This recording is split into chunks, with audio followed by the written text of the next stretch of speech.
One day, Richard Mullins came over to my house, and you all know who Richard Mullins is. He wrote Sing Your Praise to the Lord. It's a little song that Amy Grant recorded a couple of years ago, and it's gotten a fair amount of attention. And Richard is, in my opinion, a wonderful writer, and it's been a real privilege to work with him. Anyway, he came over one day and said that he'd been out camping. And you have to know Richard to know that you never know when he's going to be around, because when he just gets the urge to go off somewhere to sort of sit by a lake somewhere to get inspired, he just takes off. And he came home from one of his little retreats and came over and said, I was sitting by this lake early in the morning, and just nature around me really inspired me and brought this image to my mind of God as being the Sparrow Watcher. And so he said, let's write a song that incorporates all the pastoral types of images, all images that are related to nature in terms of the Lord. We just began going through different images of the Lord, and we came up with Sparrow Watcher and Keeper of the Stars and Lover of the Flowers and Greeter of the Morning, and they just flowed out. And it was a very simple song. It's probably the simplest song on the whole album, but it's very haunting and penetrating, because there's something about our relationship with God that is ethereal, that we cannot really pinpoint. We cannot totally define him in terms of, yes, this is what God is like, and we paint him by number, those little kits you used to get when you were a kid. And that's why I love the song so much, because it flashes images, but it doesn't try to put a concrete kind of title on him. After I had written the song, I wasn't sure that I was going to put it on the album. I really wanted to.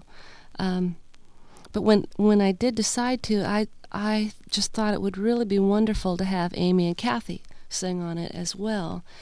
And I can't really describe, all the reasons why. It was just one of those things where I thought it would really be wonderful as a show of unity, probably primarily as a show of unity, that three women can be on the same label, under the same management roof, and still, not be vying for a position.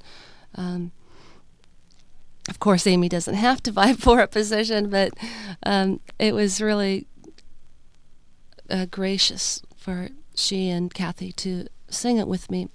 And it was really fun when we went in the studio to record it, because we just had a lot of fun.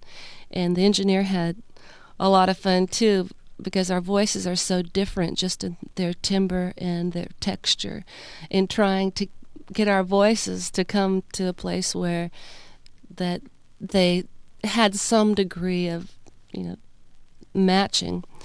And initially we wanted to sing it like harmonizing, but it just didn't work out that way, and so we just each sang a verse. And as it came together, it really just felt like we were at camp somewhere, like a bunch of high school girls, and that we were sitting around the campfire roasting marshmallows and talking, and just taking turns in just sharing our hearts with the Lord, and just being a very simple time of praise. I think we were all surprised at how well the song turned out. I think we all went into it wondering how the three of us were going to sound together, but all of us were really pleased, and I guess it's one of my very favorite songs off of the album. Each is a favorite to me, but in terms of the way that it affects my spirit, I think that this is the one that has that mysterious quality to it. And I'm sure that Amy and Kathy really contributed to that.